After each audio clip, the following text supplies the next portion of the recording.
Welcome to the Profit Answer Man, Justin Nelson. It's great to meet you. Yes, thanks for having me. Can you share a little bit about yourself and your business? Yeah, so I'll keep it really straightforward. I live out in Nashville, Tennessee, 27 years old. Spend about 90% of my time in what we call Sphere Rocket VA, which is my virtual staffing business located in the Philippines. And really got here from starting in real estate around the age of 15. Was a big inside sales agent for a big real estate team and had a few different gigs in between there, but ended up about 3 years ago launching Sphere Rocket VA, which now employs over 5,000 people and is where I spend a majority of my time, and it's where it creates a majority of my wealth and my people's wealth. You're relatively young, but yet you've built a seven-figure company inside of 16 months, no outside funding. hmm And I'm assuming that you've built it in a way that you don't have to work hard. I mean, I would say yes. If I didn't want to work today, especially with like our residual revenue elements to it and subscription models, I definitely don't think it would grow as fast, but it would definitely still grow, and it would definitely, definitely not suffer if I spent, 5 hours in it a month versus 40 hours a week. So absolutely. 5 hours a month. How do you run a seven-figure business on 5 hours a month? Yeah, so I think it really comes down to having a great leadership staff, right? It might sound a little cliche to a lot of people of like, well, sure, Justin, if you have a COO and you have a CFO and you have a CMO and you have a great team, you wouldn't have to be involved. But I mean, that's really the simple answer is, having those key positions in place to where, every department is running itself kind of, independently of my decisions. How do you afford top talent with a seven-figure revenue for all those positions?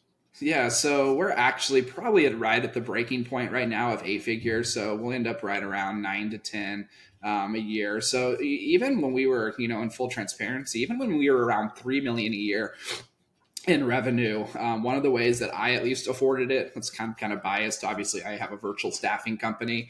So about 90% of our staff is in the Philippines. So we have a little bit of reduced cost there, in labor cost. And so for me to be able to go make a $200,000 a year COO hire, a $200,000 a year CMO hire, maybe pay myself 400,000 a year. We're really only sitting at, 700,000, 800,000 out of our 3.5, 4 million of where we used to be when I first made those hires. So we're still only really sitting at 20% of our gross revenue. And you're like, a lot of companies can't do that because then maybe the rest of their 70% of employees are also stateside and, they're 50, $100,000 employees. Where in our business, we lean heavily in our growth periods on virtual staffing. And we're going to talk about virtual staffing. Before we do, you're familiar with Profit First. How did you learn about that? Yeah, so like I said, when I got into real estate when I was about 15, so probably about 12 years ago, I kind of got to build the business alongside of my dad. And somewhere along in that journey, a few years back, probably when I was about 21, 22, Profit First kind of became a big thing. It became really big within the Keller Williams system, which is where I held my real estate license.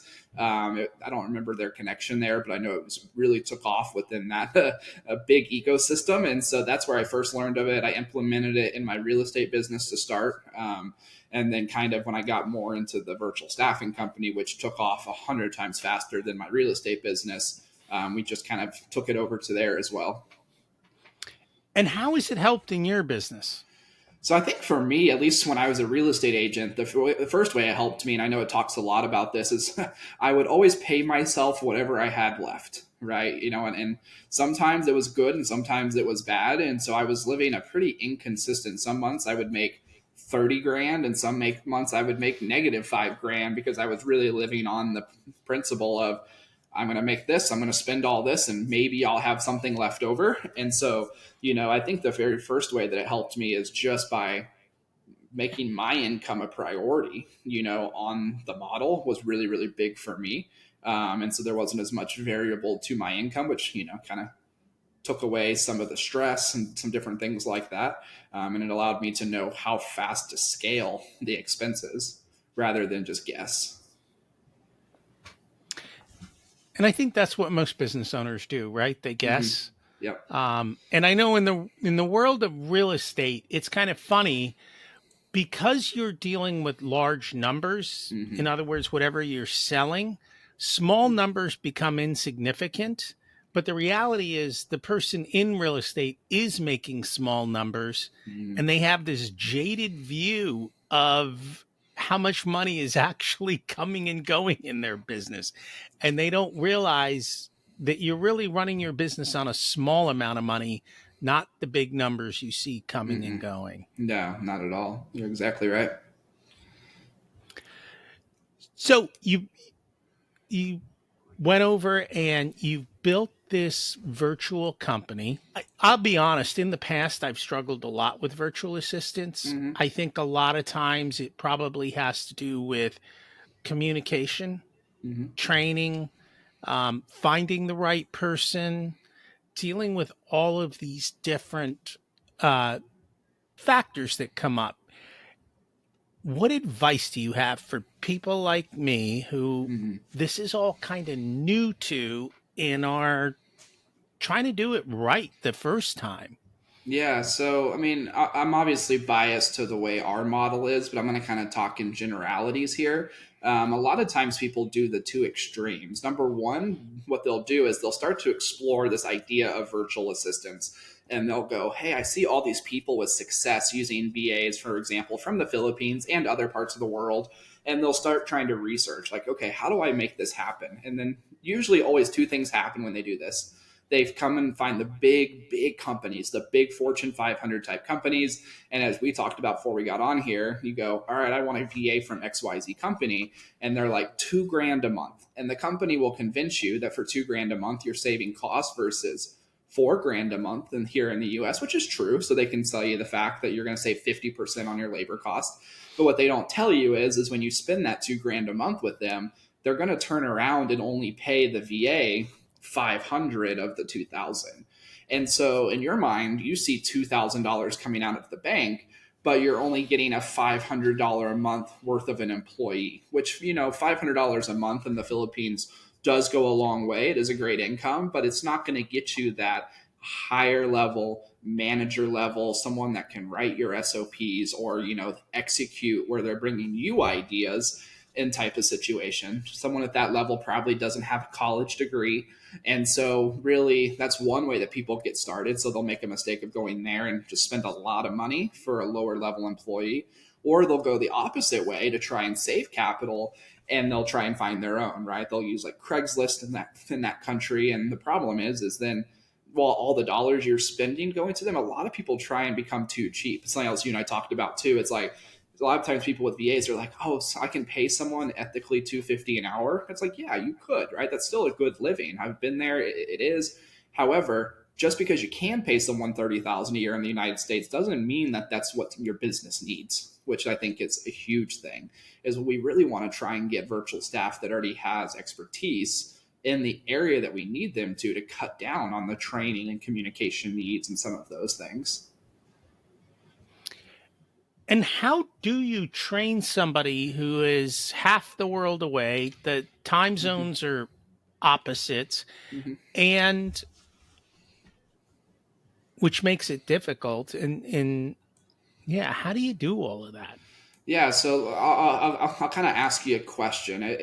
Let's say Rocky, you were 18 years old, and I said, "Hey, would you for $200,000 a year work night shift if all you had to do was work 30 hours a week?" And I don't know your answer, but 99% of people would go, absolutely. And so when we look around the ecosystem, number one, I believe that all virtual staff should work on our same time zone. So they are working night shift in the Philippines, but they're also paid in compensation for night shift, right? Like my wife, she's a respiratory therapist. She works night shift in the United States.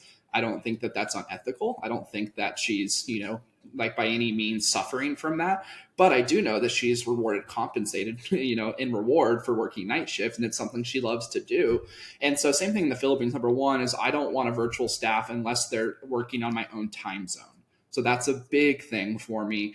And number two, like, to be honest with you, with the world of Zoom, especially during COVID and how it was accepted, you can't see this in my office right now. But if you were to look in front of me, I actually have all these different computer screens. So I have a computer screen with my marketing department. I have a computer screen with my AR and billing department. I have a computer screen with my social media department, and they're all Zoom rooms with all of my team on there. And so a lot of times people operate virtual assistants on what I call old school technology communication. We send them a project through email, they respond back, and we play this massive tag game where for me, after this, for example, Rocky, I'm going to jump in my marketing call and be like, hey guys, just got done on the podcast with Rocky. Be on the lookout so that way when it comes out, we can share it and do everything we need to do with it. And now it's not email, right? I got to see them face to face. I get to hear their questions, their communication. So I would say that those are probably the two biggest things as far as helping kind of bridge that gap.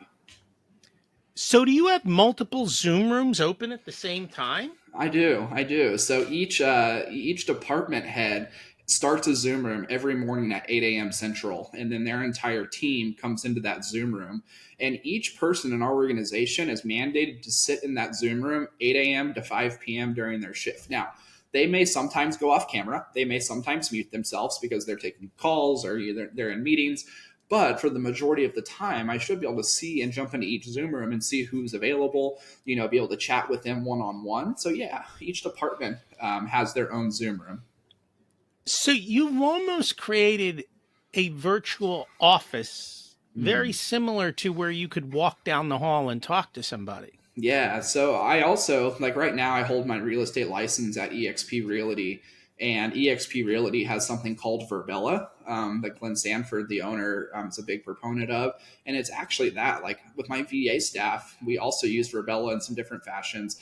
I can actually log into an avatar world and I can walk around in our virtual office with my team and see them and communicate with them and do things like that. So we do kind of live in a Zoom crossed over with a little bit of, I wouldn't say augmented reality because I don't have a headset on. I'm not seeing them, but I can go into my different departments. And, the reality is a lot of times people fail with VAs because they can't find them, right? They're working for 5 employers. They're only saying they're working for you, but you don't know, you're not in the office with them. You can't, you sometimes can't trust that. But in our model, when they're on the screen with me all day, I know if they're working or not because we also have their screens being tracked at the same time. How do you get multiple Zoom rooms on the same computer? I didn't even know that was possible. Yeah, so you can actually be in multiple Zoom rooms if you're the administrator of a Zoom and you have a whole bunch of department heads inside of Zoom, you can basically create departments within your settings and you can basically create each department a Zoom room. We also sometimes, depending on the time of year and how much we use them, we also sometimes just use one Zoom and then we use breakout rooms too. So there's a few different options on how to do it. But yeah, if you're the admin, you can be in multiple Zoom rooms at one time. What other technology are you using to communicate, to get work back and forth, and Mhm. to be able to do this? Yeah, so we primarily use Slack, which is a big, industry monster. It's primarily what we use in my entire organization's in Slack. Obviously, our entire organization is also in Google Drive, so everything's cloud based. So those are probably our two biggest uses as far as communication goes. Is Slack also integrates with Zoom, which works really, really well for us. So a great example of this is if I'm in a marketing department meeting in that Zoom room and I hit record, I can actually, after I'm said and done, I can hit pause and then I can actually type notes out and have it sent to a certain Slack channel. And so now if someone wasn't live at that meeting, they can go back and watch it. And so, yeah, I'd say Slack, Zoom, and Google Drive are probably 99% of our communications. So, I know even in the US, hiring face to face isn't always easy, Mm-hmm. right? Not, hiring people is always difficult. What tips do you have for hiring people remotely, Mm-hmm. and how do you vet properly to make sure you made the right decisions? Yeah, so I'll kind of tell you. I mean, obviously, I'm going to give you two avenues. Number one, our organization, that's why most people usually come to us, is because we do all of that for them. So I'll tell you exactly how we do it. I'll give you the secrets. And then I'll tell you if you're like, hey, I don't want to pay Justin's company or a company like his to do it for me. I'll just do it myself. So, if you, number one, if you're to do it yourself, you need to have as many applications as possible. right? Like a lot of times people fail in the VA world because they'll go on to like an online jobs PH, which is a great website, and they'll put out a job ad and then they'll get 10 resumes.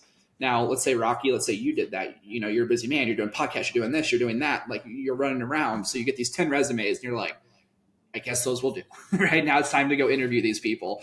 And you might get 1, 2 interviews deep. You might process and eliminate some people, and then you pick somebody. And so that's obviously usually mistake number one is we don't have enough resumes. So, you know, for example, when someone comes to us, Sphere Rocket in the Philippines, you know, we average about 92,000 applications a month to work for us. Now, some people are like, 92,000, that can't be true. Like, but getting a virtual assistant job in the Philippines is like becoming a doctor, becoming a lawyer. Like, it's that coveted because the pay is so high in comparison to other jobs. And so, you know, if someone comes to me and I have 92,000 applications and our company only hires about 200 VAs a month out, give or take. And so I get to choose the 200 out of 92,000. And so just that alone gets rid of a lot of problems, right? You get rid of a lot of the interview problems. You get rid of a lot of the person doesn't have the skill set. If you only get 10 resumes, Rocky, you might call all of their references and you might not get a hold of any of them, right? Because there's not a lot. So you think you're kind of like a lot of the formalized process can't be done when you don't have enough applicants to choose through. You can't be as picky. And so I would say that's one of the big ones. And then also not being able, you know, to go 4, 5, 6, 7 interviews deep. Like if it's just you interviewing those 10 candidates, you probably aren't going 5 interviews deep on 5 different people. Maybe you are, but maybe you're not. And even if you are, if you go 5 interviews deep with someone and they fail you, you're probably a little bit wounded from that process. You're like, man, that hurt. It took a long time. Where with us, you know, I'll be fully transparent. I have 60 full-time recruiters on my staff. That's 60 of my 100 people are recruiters.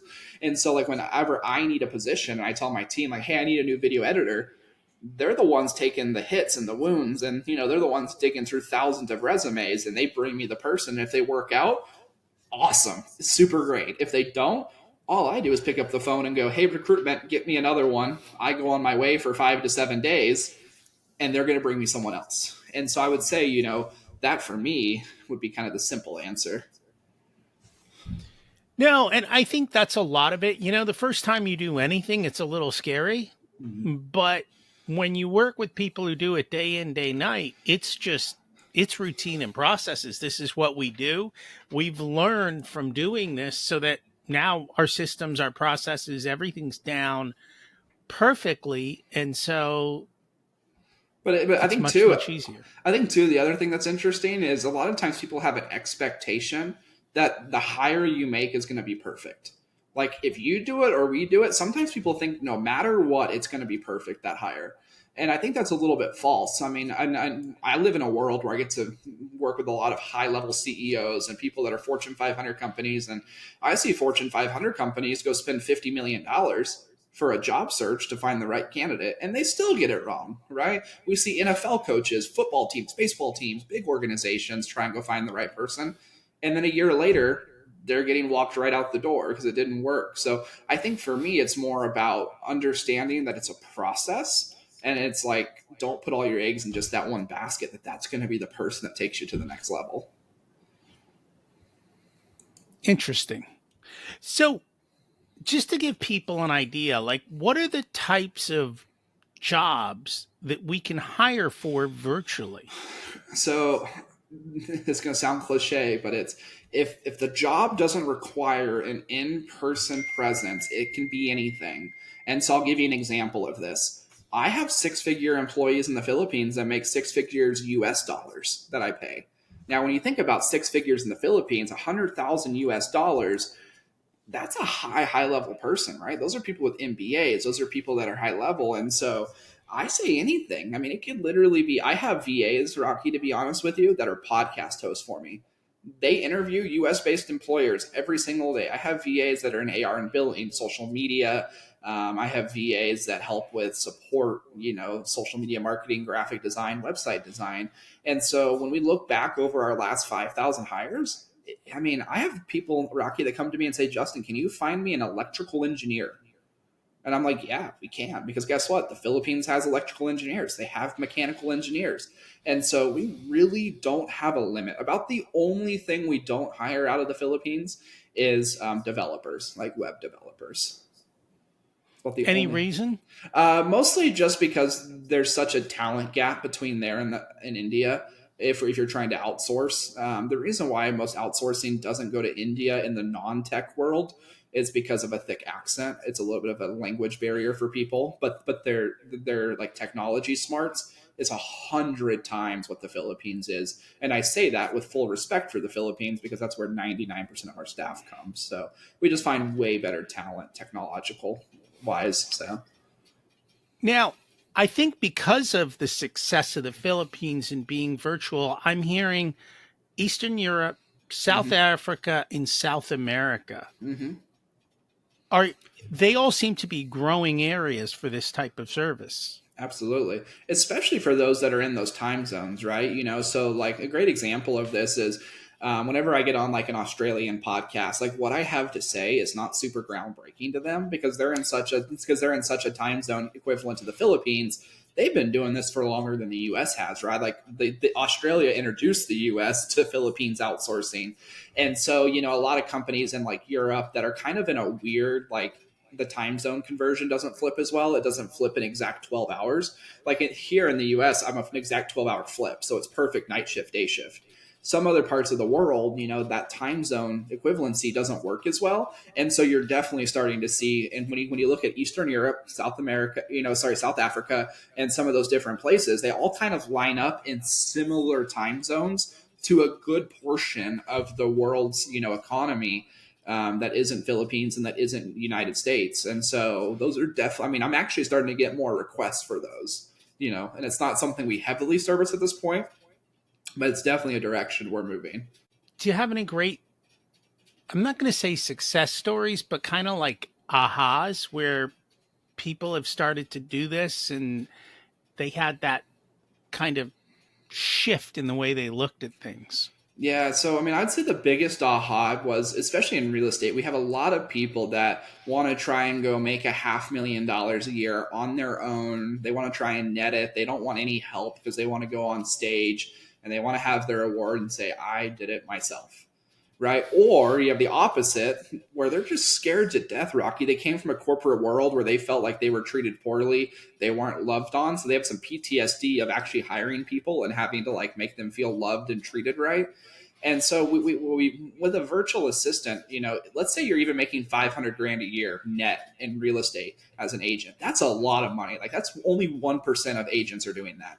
And so if you're like, well, I need to hire an administrative assistant that's a rock star in my office, that's probably 70 to 80 grand, depending on where you're at. Sure, you could get a little cheaper some places, but it's probably 70 to 80 grand for a higher level person. That's almost 20% of your revenue.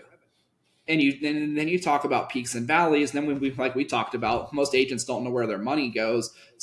A lot of times, that 70 to 80 grand that assistant would cost would be their slush fund that they pay themselves at the end of the year. That would be kind of their profit.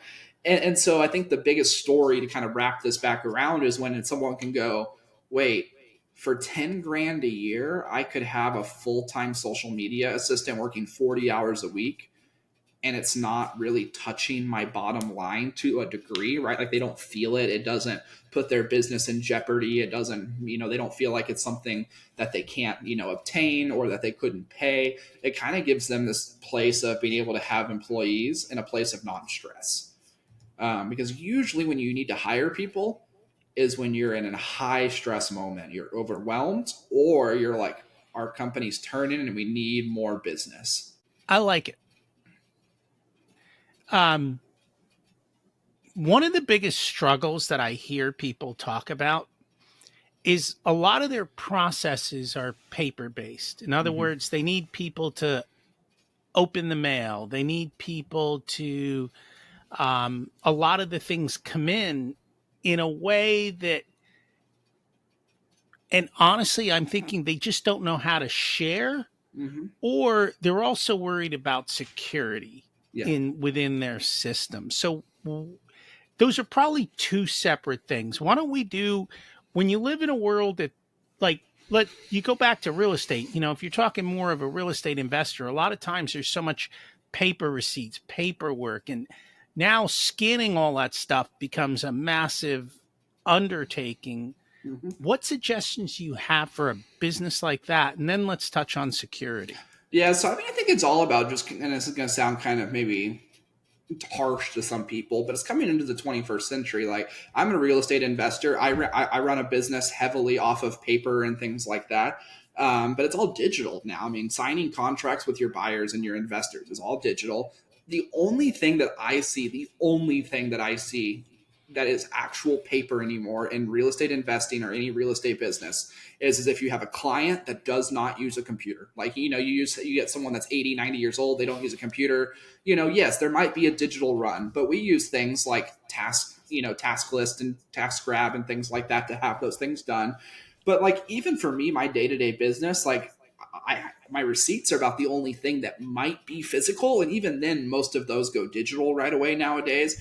And so, I always tell people this: most companies are never going to go fully virtual, right? They're still maybe going to, I still have US based staff, right? I have a US based gal who does my events here in Nashville. She's local, right? Because I need her to go pick up my banners and I need her to take my flyers. And so I still have someone there, but guess what?